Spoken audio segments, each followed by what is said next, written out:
Good morning, good afternoon, or good evening, depending on where you are in the world. And welcome to this learning experience brought to you by Sumo Logic. My name is Cody, and welcome back to Techstrong Learning. We have an exciting panel ahead, but first, I have just a couple of housekeeping notes to cover with you.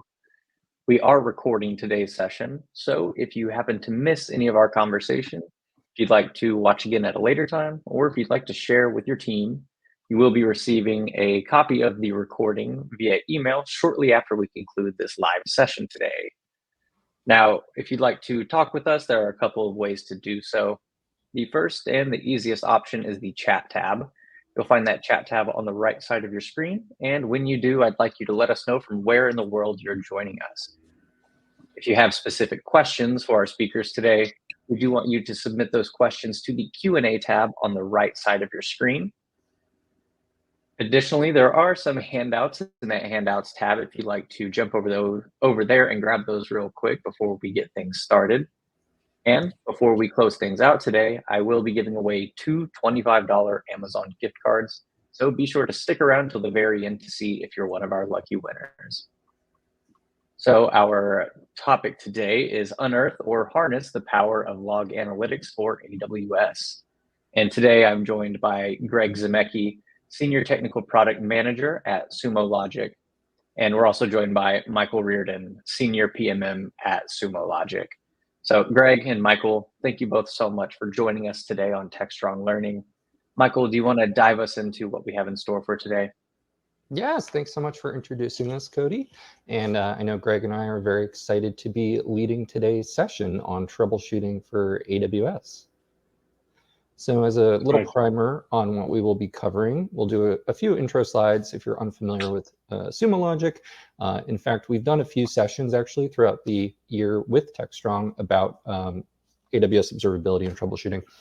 So I highly recommend you check out those sessions too if you're interested. We did one earlier in the year on more just best practices around monitoring and troubleshooting AWS with a solutions architect from AWS. And then we just recently did one last month actually on collection and how both AWS and Sumo Logic are kind of contributing and approaching the OpenTelemetry project.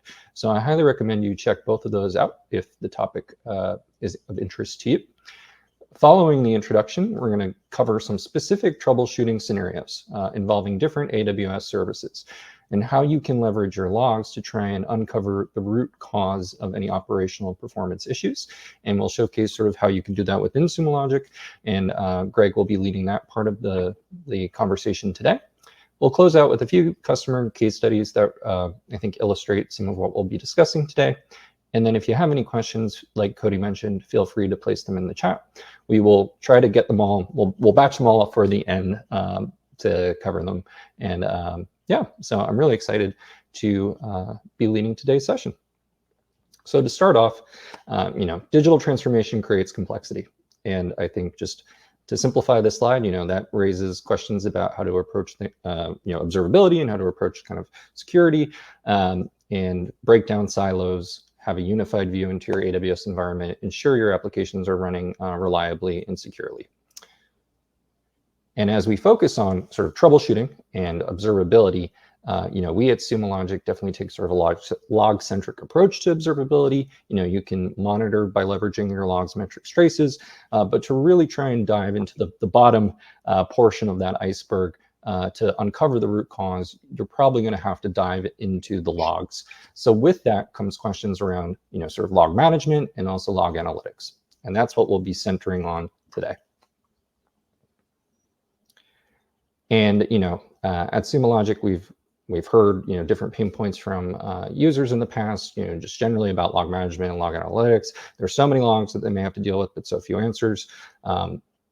And as you approach that from sort of a unified monitoring and troubleshooting workflow, that means how do you get a single view, a complete view with that deluge of data being produced by all your different systems and applications? How do you extract insights and try to get to the root cause and actually dive into sort of the more troubleshooting workflow when you have a mix of structured and unstructured data, and it may be difficult to sort of extract or get useful analytics from said data. And then we won't be tackling this piece of the puzzle as much today, but also just, of course, top of mind is cost and how do you ensure that you have sort of scalable economics? How do you ensure that you can balance kind of your retention needs and tapping into the data that you want to leverage without breaking the bank? So of course, this kind of sets the stage a bit for what we'll be talking about. And we're taking, a sort of AWS-centric approach to this conversation today. That's largely because we've been very close partners with AWS for over a decade now. We have a bunch of different, service designations and competencies with them, including their monitoring and observability cloud operations competency that they just launched earlier this year, which we were super excited to be launch partners on. So, a large segment of our customer base is on AWS, and it's we're truly committed to supporting our joint customers as they work to ensure that their applications are reliable and secure. So with that said, that's sort of our introduction for today. We're now going to actually dive into the meat of our conversation, which is some actual scenarios that you may face and how you can try to leverage Sumo Logic or just harness the power of your logs to try and find the root cause of certain performance issues. So scenario one, this is a Lambda-centric story. You're a lead site DevOps engineer. You develop the automation to ensure continuous delivery and are often called into problem situations that could be related to a recent application deployment. End users have been experiencing an outage in the application that you manage. You're alerted that the problem may be related to a Lambda function. How can you approach troubleshooting this issue? So now I'm going to pass it off to Greg. Hey, Greg. Yeah. Thanks, Michael, for that intro. So yeah, happy to show you how we can solve the end users' pain point, end user challenges with the Sumo Logic. So, not speaking too much, let me first familiarize you a bit with the Sumo Logic UI interface. So if you look at our AWS observability solution, which is meant exactly for this kind of case, solving any problems with your cloud infrastructure with the help of logs and metrics. And what you see over here on the left-hand side is a whole hierarchy of your accounts. So, and moreover, not only individual accounts, but they are divided into multiple ones. So you can integrate all your AWS accounts into Sumo Logic, and they will be available over here like that, either with their unique account ID or aliases, which you can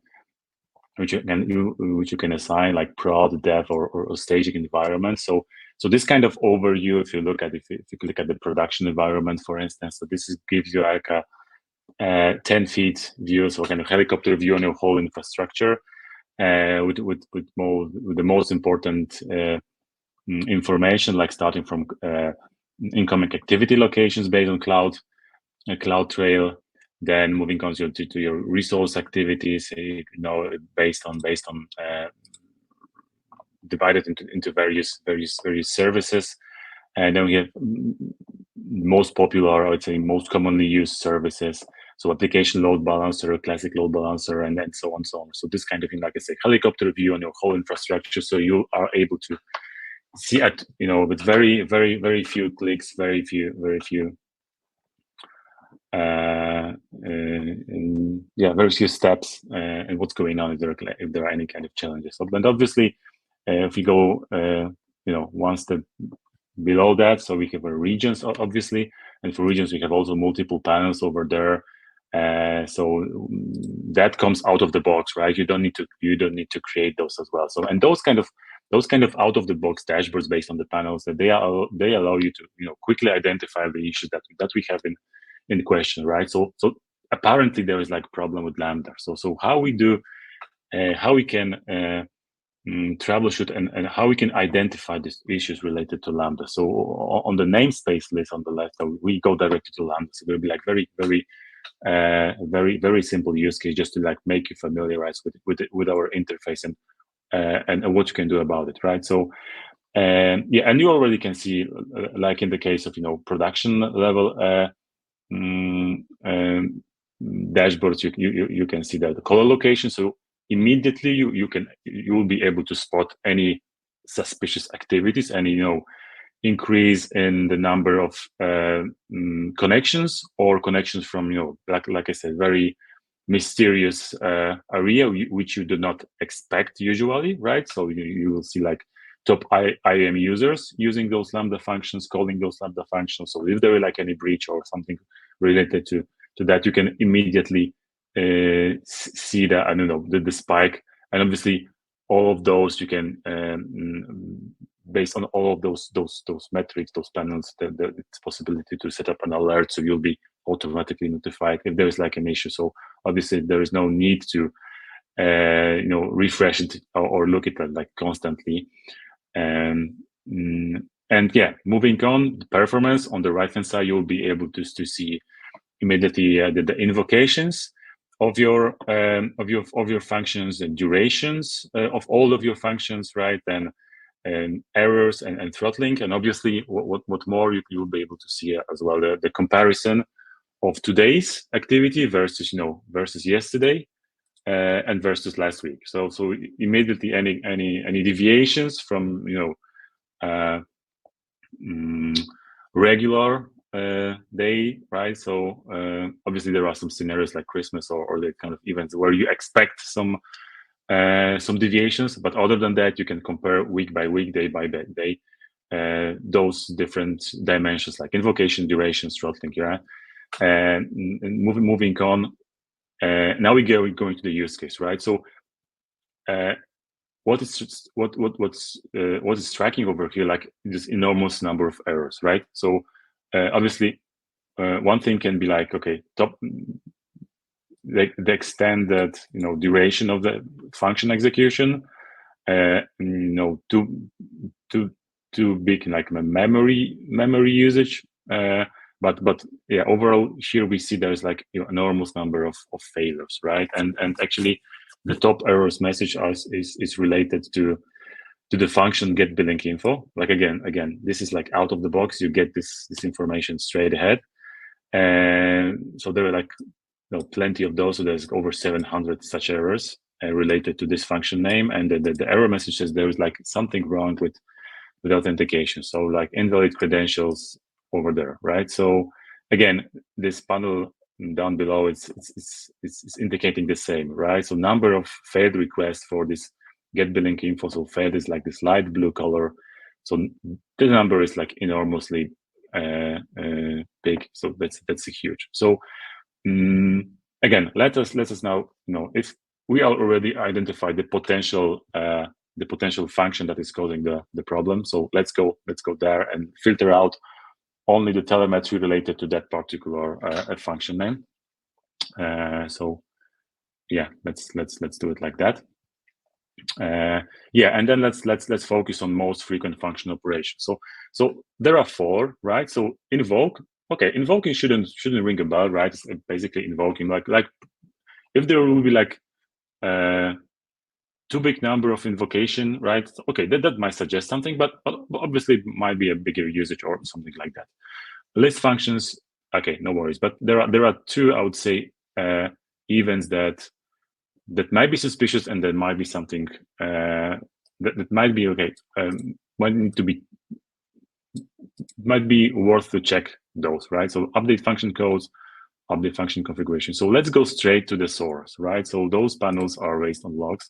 We go to the log search, and obviously there is like a quite complex query behind that, and that's something that Sumo does for you. And yeah, the results of this query is over here. But let's go to the messages, and let's again filter out.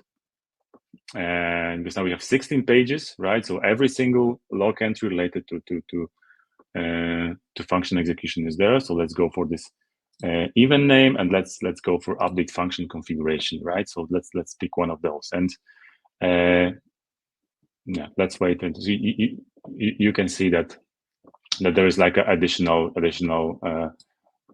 part of the query added. So we are now checking the update function configuration event name. So obviously, and immediately we can see this is like a CloudTrail event. So this is like based on CloudTrail logs. So those are ideal for checking who did what and where. And obviously already like there is like one user, Mark Smith, that he was like changing. He was doing this update function configuration changes. So apparently there might be, okay, we can also see more detailed evidence of what he was doing over there, right? So because it's based on Cloudray, so I think we can go to him and then check what he has done recently that might have caused this, I would say, huge number of failed Lambda function executions, right? So that would be like a very simple use case based on out-of-the-box data and going straight to the source log messages to find the evidence and the user who might potentially spoil our environment.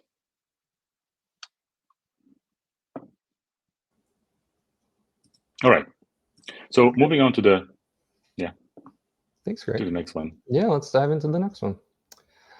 So the second scenario, I would say, is more comprehensive than just the Lambda kind of story that we just went through. Sort of incorporates a few different AWS services. You're a lead SRE, cloud ops engineer, charged with monitoring an e-commerce application. You're responsible for high quality customer experience for users across public facing services and meeting internal performance and availability objectives. You see a notable spike in load balancer requests and want to determine what triggered this before there may be potential impact to any end users. All right, there we go. All right, yeah, and again, then we just start changing the context, right? We go to application ELB. So we already been woken up in the middle of the night by an alert, right? There is like huge spike over there, or we are, I would say, doing the root cause analysis post-mortem, right? So everything is like get resolved. And it's the latter case, right? So we go to the AWS load balancer namespace. So you obviously have individual load balancers over here, but actually this is like a summary of all executions, right? So like Michael said, there is a spike. Okay, it has self-resolved, so it's not there anymore.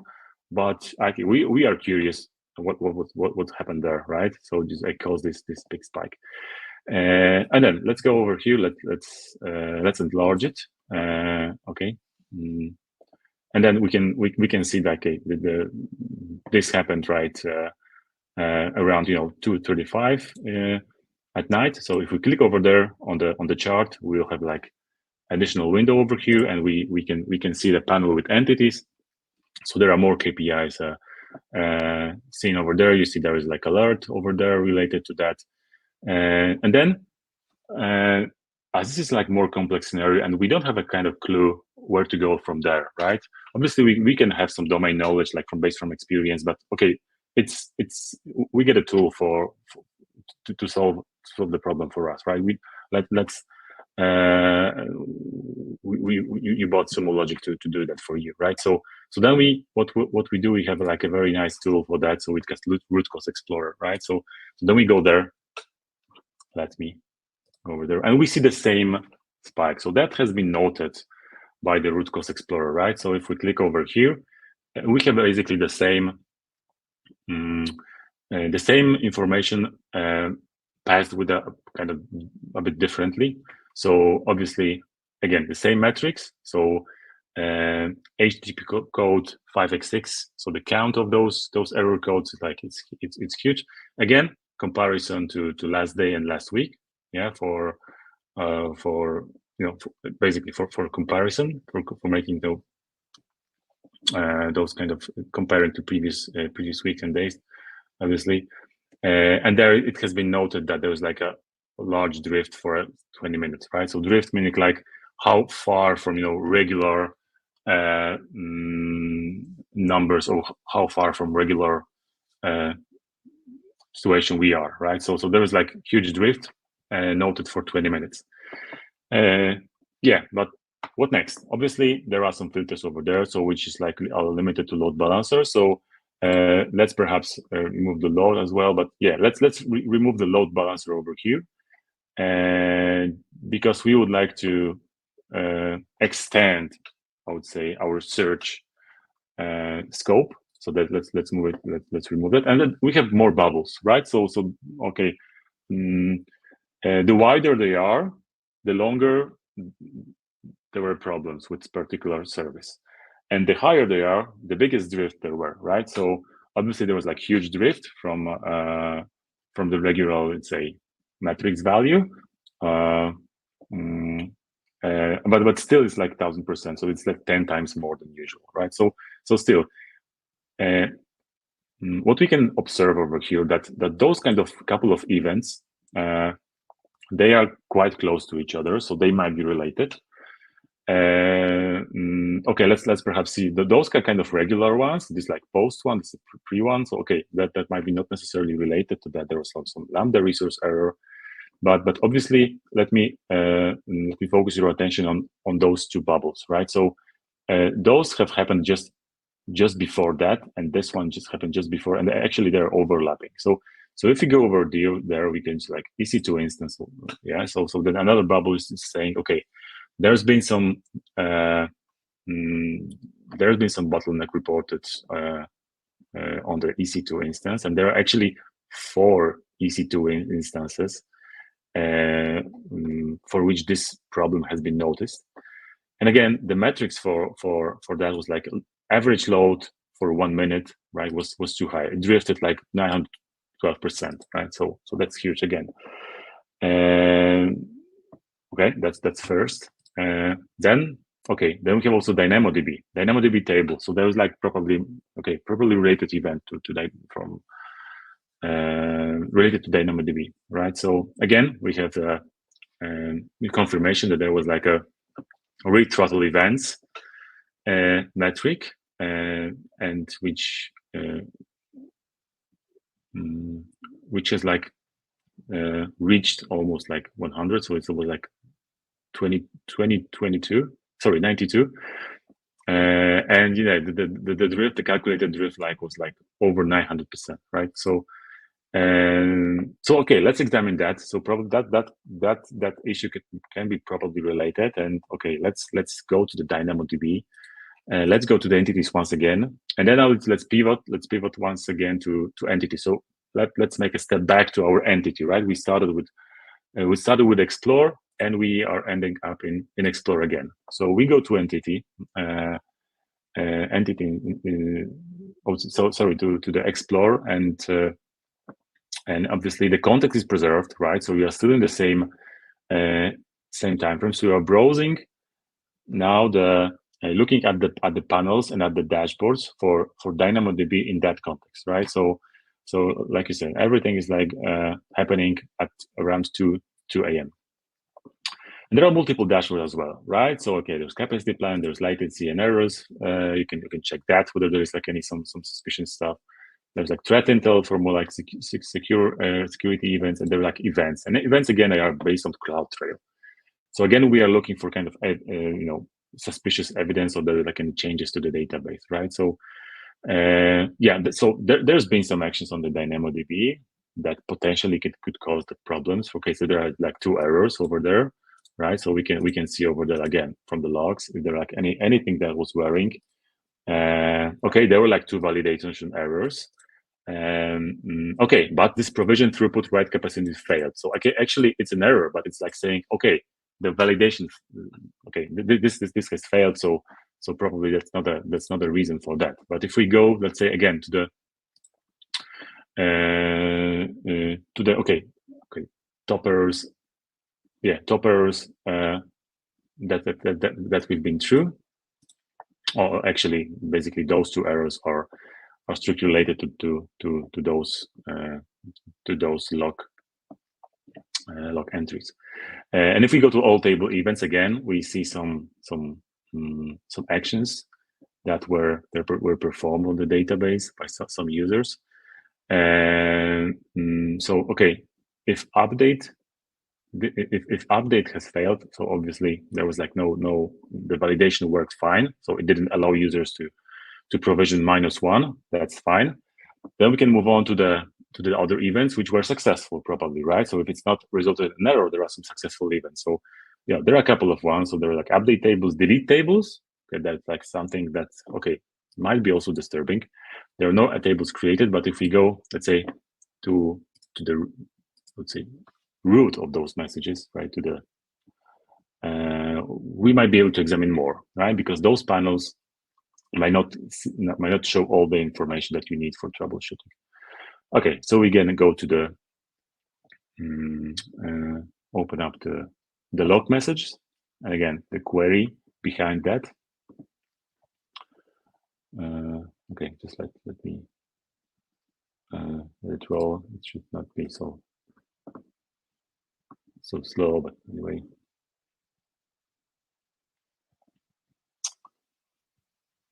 Let's wait a bit.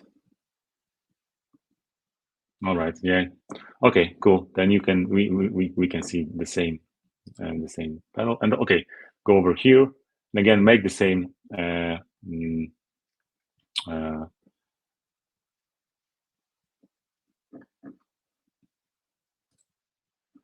Make the same change. Okay. Let's go for the event name. Let's filter out. Okay. Update. Let's go update table. Let's go with update table. And again.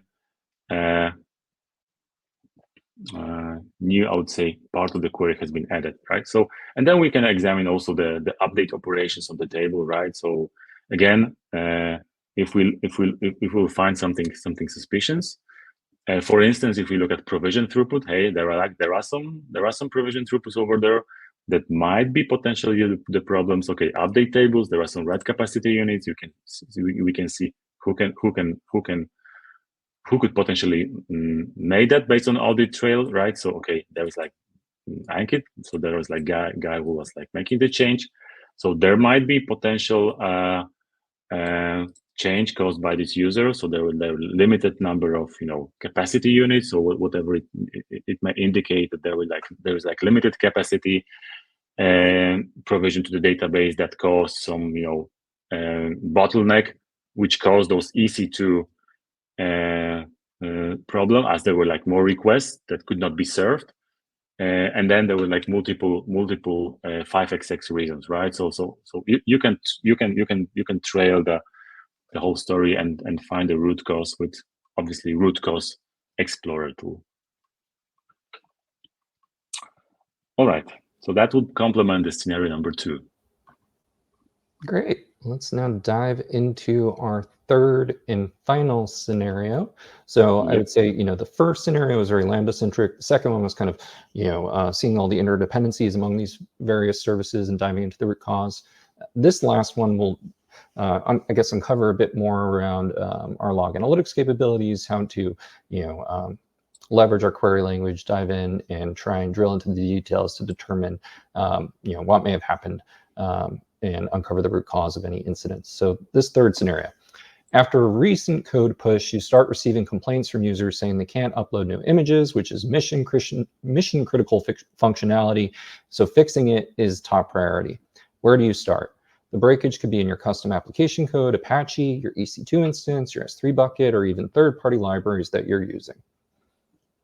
All right, cool. So this scenario assumes that we are having a couple of services again. So we have like EC2 instance on which we are running the web server, the Apache, and then we have like S3 buckets to which we are like publishing some images. We are accessing that for storing some data over there, right? So that kind of scenario assumes that we have those services, those functionality in place, and obviously.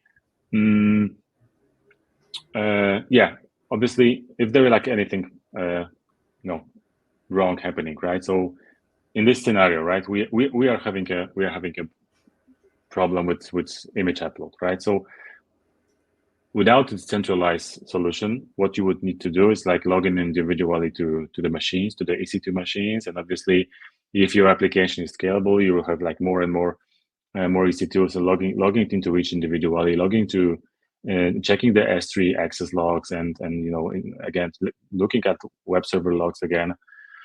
Makes it really time consuming and inefficient. So that's why like log management, centralized log management solution comes into play. It's like a very handy solution.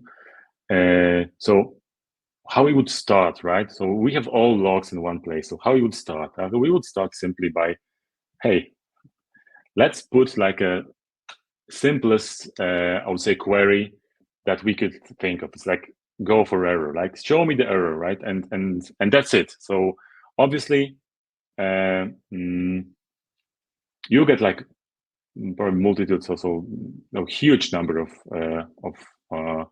results. So yeah, but Sumo Logic is not living here with that, right? So obviously there might be some patterns. There might be some, might be some regularity also, like I said, pattern basically, which we could, let's say, filter out. And there are like this powerfulness of our, let's say, analytics come into play. So we have a couple of mechanism to make even those simple queries efficient, right? So there's like log reduce. So there's like okay, fantastic opportunity.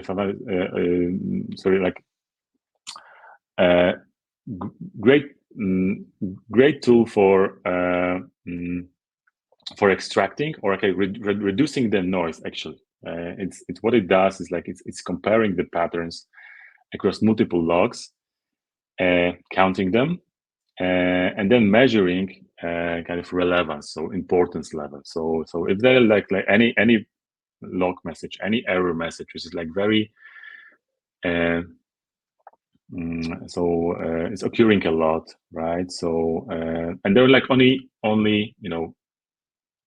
changes, for instance, in timestamp, right? So there might be an error that's like generating every 5 seconds, right?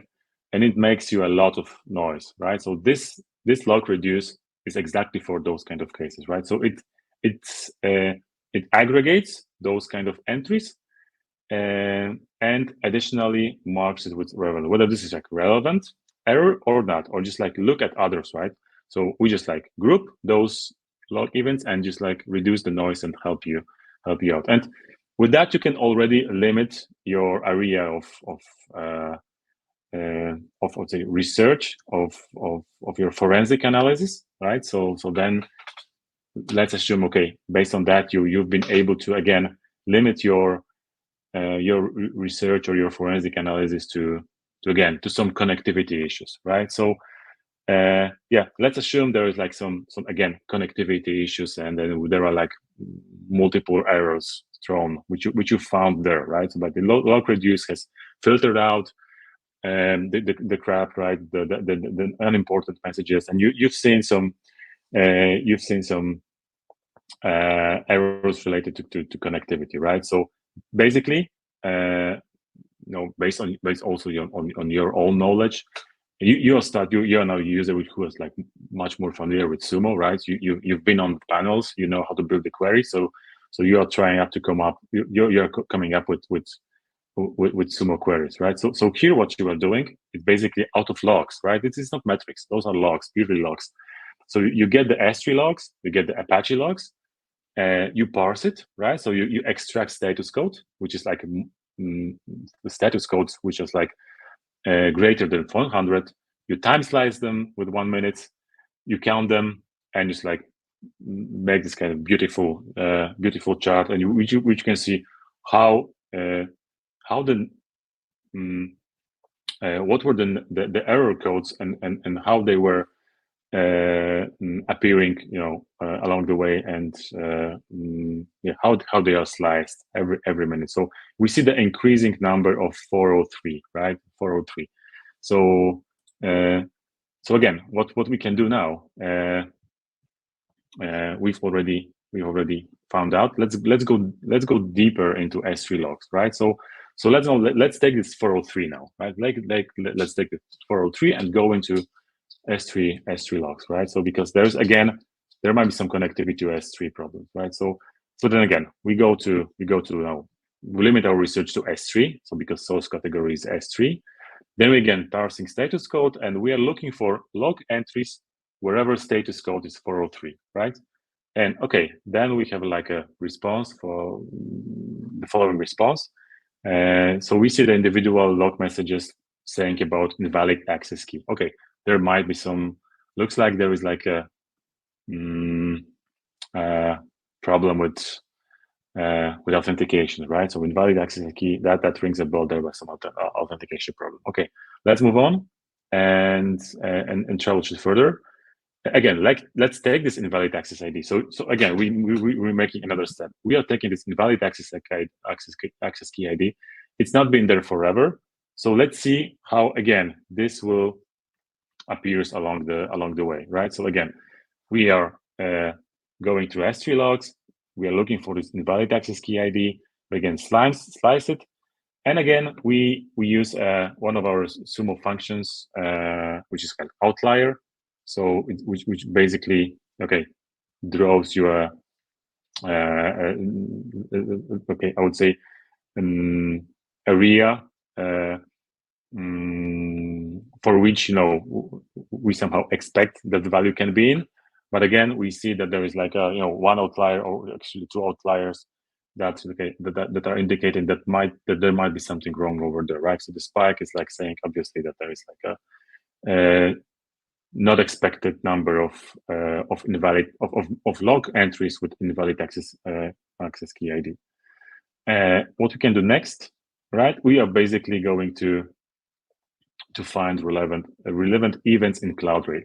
And why we are doing that operation? Obviously, that operation was needed also to evaluate in which exact to look like for the timestamp and for the time where this actually number of invalid access key ID has like spiked, right? So that's why we are again setting up the context, right? In terms of time, and then we are looking simply for CloudTrail events, because again they are referring to who did what and where, right? And again, based on that, we are able to identify a log entry what there were like update access key performed. Obviously, if you know that using your domain knowledge, you can look exactly for that query. If you can associate this invalid access key with that, but obviously, if you preserve if you set the context, like it can be quite specific based on that chart, and look for the evidence, right? So basically, that can be one of example how we can utilize the power of Sumo queries to help you troubleshoot the issues faster. Now moving on to customer stories. Thanks, Greg. So here's a few customer stories that I think bring to life some of what we've talked about today. One is Snoop. We have a case study as part of the handouts that you can dive into, but Snoop was actually one of our early sort of launch partners when we built the out-of-the-box AWS observability solution. They use us to get unified visibility across their AWS environment and to troubleshoot faster. As their head of DevSecOps said, Sumo allows us to easily deep dive into our logs across our stack, helps us find and triage problems much faster. And then Lead Squared is another interesting story where they had a dedicated development resource who would grep through all the logs and try to uncover issues. And with Sumo, they were able to cut down a 16-hour log analysis effort just to one query, kind of harkening back to what Greg just walked through in terms of our powerful query language. And this resulted in a 10-fold performance increase in speed for customer database queries. And both of those handouts or case studies are available in the handouts if you want to take a look at them. And I think that basically concludes our content for today, but we're happy to take any questions. I think one or two came through, but if any folks have any technical questions for Greg or anything else, we'd love to cover them in the next 5 or 10 minutes while we have you. And one that came up that I can sort of address, I don't know, Greg, if you want to tack on any comments to this, but it was sort of like, what are some of the advantages that Sumo Logic has compared to other products? And they listed a few other vendors that I'm not going to necessarily name, because I think part of my answer to that would be, I think it really varies on your use case, what you're trying to go after. I think there's also, in terms of how you look at the market, different solutions position themselves somewhat differently. I would say some are more like metrics first, some are explicitly log management solutions. Obviously, Sumo, we, as we said, tackled this from sort of log-centric approach, as we just walked through with this presentation. So logs are very much our bread and butter, which isn't to say that our customers haven't then also built on top of that and just did their metrics and traces too. But I would say it really varies depending on what you're looking for. If you're trying to compare Sumo against a log management vendor, we can have that conversation, or just sort of end-to-end observability or security. I would say from like the log standpoint, we can ingest log data once for both these operational use cases as well as security use cases, which our customers love. Data tiering is another aspect. So you can triage the data based on its perceived value in terms of frequent, continuous, frequent, and infrequent tiers. And then you can run analytics on the data depending, regardless sort of how you indexed it, whether it's hot or cold. And specific to the AWS-centric use case that we talked about today, we do have this out-of-the-box AWS observability solution, which our AWS customers love because it does give them that hierarchical view across their accounts, regions, and services, so they can go very high level all the way down to the individual namespace to dive into our out-of-the-box dashboards and content that we provide to follow kind of the unified monitoring and troubleshooting workflow that we just talked about a bit. And of course, that solution is both metrics and logs from CloudWatch, CloudTrail. So fairly comprehensive. And as we mentioned with some of those stories, folks have seen reduction in MTTR. They've sometimes seen significant cost reductions depending on kind of what they were using before. So I would say it really all varies depending on your use case, what you're going after. If you want to also tackle some security use cases too, so happy to have a conversation if there's a specific need or thing that prompted that. We can take that offline, or I can connect you with the team to do more discovery there. But Greg, if you have anything else that you want to add there. Yeah, I'll just emphasize the power of logs, and actually the powerfulness of the query language is like it's a really state of the art query language, and how we can able extract and parse the logs on the fly. So there is no fixed schema, right? So today you can parse the logs this way, the other day the other way. You can extract metrics from logs, right? So I would again emphasize how powerful the log query is. So our search query, and this is what brought us here to this point where we are able to compete with such companies, and we are leaders in numerous analyst reports, right? So like going back to perhaps to the next question, right? Whether it's Sumo AWS centric or can it work with other cloud vendors? Actually, it can, right, work with other cloud vendors. So we are perceived like for in terms of cloud infrastructure observability, we are perceived as leaders by GigaOM analyst reports again. So it's not only AWS, or while we might tend to have a bit more features for AWS, we do also provide the same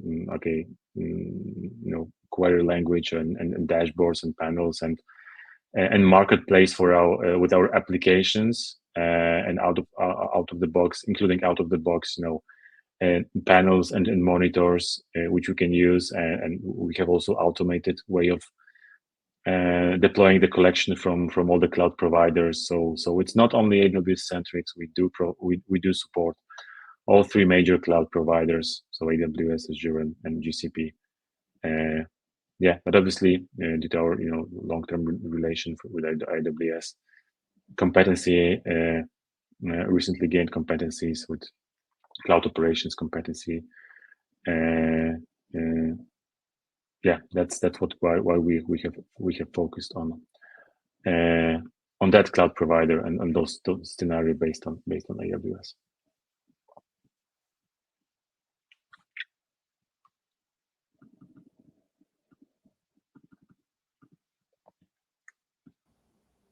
Yeah, when it comes to malicious activity, yes, we do have a security part of our product. We have Cloud CM, we have Cloud SOAR, so that might be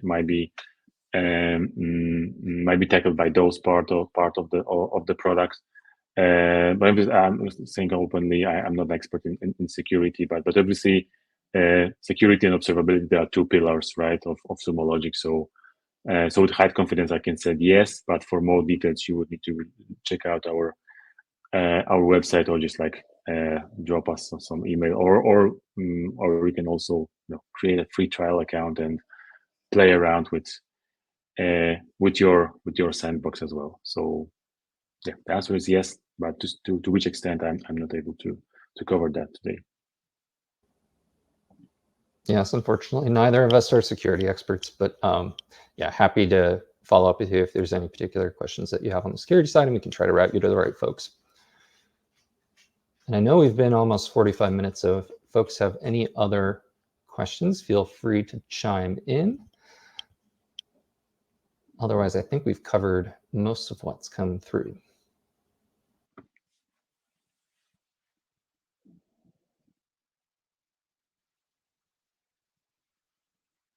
All right. All right.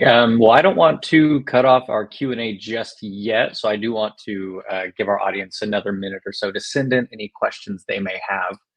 In the meantime, I'll cover just a couple of our closing remarks. So I'd like to remind our audience that the session today has been recorded. You will be receiving a copy of this recording via email as soon as it is available. And you can also find it living on the DevOps website at devops.com/webinars. And you'll find it in the on-demand section. We have two winners for our $25 Amazon gift card drawing, and they are Andy M. and Ita L.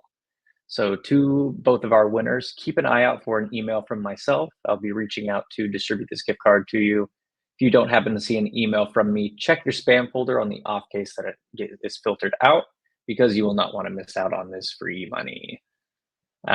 Additionally, Greg and Michael, thank you so much for joining us today. It's really been a pleasure having you on and watching through all these demos that, Greg, you've run through with us today. So again, thank you so much for your time.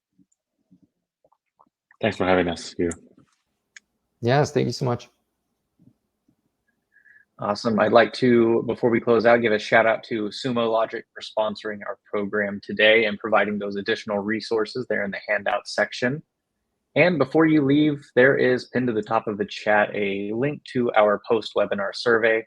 And we would love to hear your thoughts, whether they're about today's program or future topic suggestions. Just let us know.